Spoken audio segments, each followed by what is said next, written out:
Peshawar high court ने judgement दी थी कि बल्ला पाकिस्तान तहरीक इंसाफ को मिलना चाहिए और जहां छीनी गई इलेक्शन कमीशन में और दूसरी जगहों पे बल्ला छीना गया, जहां पे वो ये कहा गया कि ये 14 लोग हैं या 41 लोग हैं, ये असली वारिस हैं और ये बड़े पुराने मेंबर हैं। वो इतने पुराने मेंबर हैं कि वो पड़े पड़े गल सड़ गए।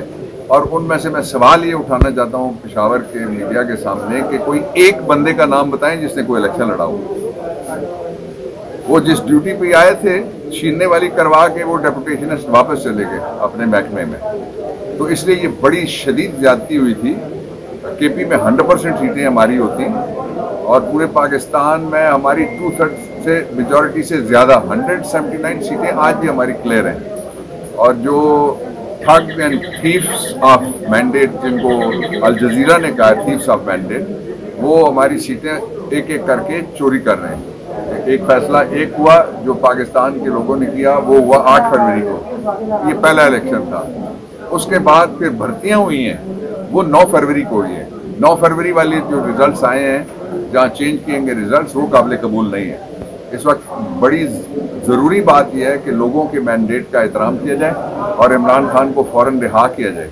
लार्जेस्ट पार्टी का वो, सबसे बड़ी पार्टी का वो, सबसे बड़ी पार्लियामेंट्री पार्टी का कौमी असेंबली में भी वो लीडर है, ताकि कोई मीनिंगफुल गवर्नमेंट बनाई जा सके। और इसी मीनिंगफुल गवर्नमेंट के लिए हमने उमर अयूब खान को नामजद किया है एज आ प्राइम मिनिस्टर। तो ये जो जितना भी चोरी का सामान है, जिस तरह वो कहते हैं ना किसी जगह कोई चोर बाजार भी होते हैं हर इलाके में, तो ये चोर वाला जो सामान है ये पकड़ा जाना है। मौलाना साथ बैठ के जो है उस पर मैंने पार्टी के अंदर अपना मौक़िफ़ दिया है। मेरा मौक़िफ़ क्या है मैं बाहर नहीं बयान करता, लेकिन मैंने पार्टी के अंदर मौक़िफ़ दिया है, नंबर 1।